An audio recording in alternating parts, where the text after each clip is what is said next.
Shuswap, but what's really neat, and I can empathize with you in this because I have vivid recollections of my life as a kid around about 10 years old. You're 10 years old in Rossland. Yeah, I'm 10 years old, or maybe 9, Mike, in Rossland. And Rossland at that time, and we mentioned this 8 years ago on the program, but we should mention it again, called the Golden City, one of the most famous mining towns in the entire West, including the United States. And the key to that town and the prosperity of that town was Red Mountain. And here's an example of some of the mines on Red Mountain in its heyday. And this gives you a fascinating insight. Hundreds of millions of dollars in gold came out of Red Mountain. It boomed for almost 2 decades, Mike. Now here's one of the mines in Red Mountain. This is the Center Star. Remember it very, very well when I was a kid. Did you 8, just 9, 10 wander years old. around the whole time? Mike, we wandered all through those mines. We went through the tunnels, and we were careful. If we didn't have a carbide lamp, we'd reach with a stick and make sure there wasn't a break off into a level down below, or we'd use a stone to throw it ahead of us.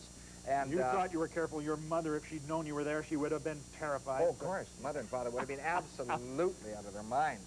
And so the Center Star was great. The War Eagle was another great mine. And, of course, the king of them all was the Leroy. And, you know, but it was Depression years of the end of the Depression, early 1940s, come through those 1930s. So like most other kids in Rossland, I had a job. And my job was delivering the Vancouver province. And you didn't make much. You made literally, I think if I remember correctly, about 50 cents a month. That was your profit on the Vancouver province in 1940 or 1941. And the interesting thing about it, I liked the town. My route was probably 2.5 to 3 miles around, which was quite a bit for a kid of 8 or 9 years old, especially in the winter, because the snows in the winter, Mike, they went up to 6 feet. I mean, Rossland was a snow belt. And so I remember walking up Columbia Avenue. Here's Columbia Avenue, and the old courthouse is still there, Mike. Remember it very, very well. But beyond that was the Anglican Church, and up top of the hill was the Roman Catholic Church. So that was part of my route. Walked up here and knew a lot of people, knew everybody by name. And they had people who, you know, who'd give me sometimes a nickel or something at Christmas. It was great. And so I walked around and went around the town and covered virtually all of the town. And then I came down behind, and this is an interesting shot. Doesn't show you the house I stopped at. It shows you the fire hall. Well, the house I stopped at, Mike, is right behind the fire hall. And it's a little house owned by Rupert Hagen, whom we mentioned in the introduction. And he was a mining engineer, and he was a fascinating guy, absolutely fascinating. And I remember going in there, probably 40 or 41, which is over 50 years ago. And he and his wife was Lois Hagen, they knew my parents well.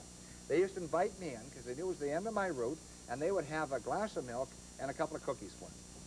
And he also was a very, very nice guy, and he didn't have any, he had 2 children of his own, didn't have any sons, and so I was kind of a surrogate son. And he would invite me into this room, and we'd sit there, the 3 of us, and he'd bring out a stamp collection, marvelous stamp collection.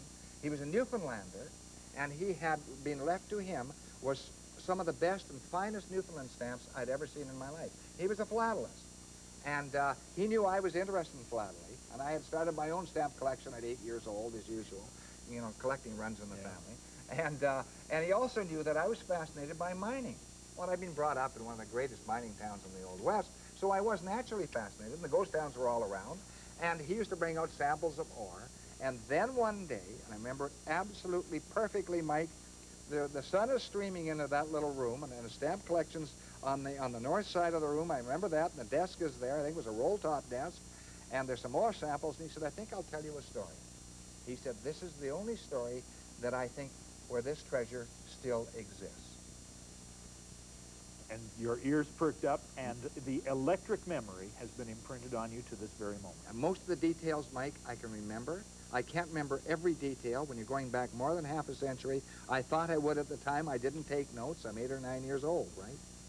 And we'll take that up from there and talk about the lost gold in the Shuswap when we come back from this break.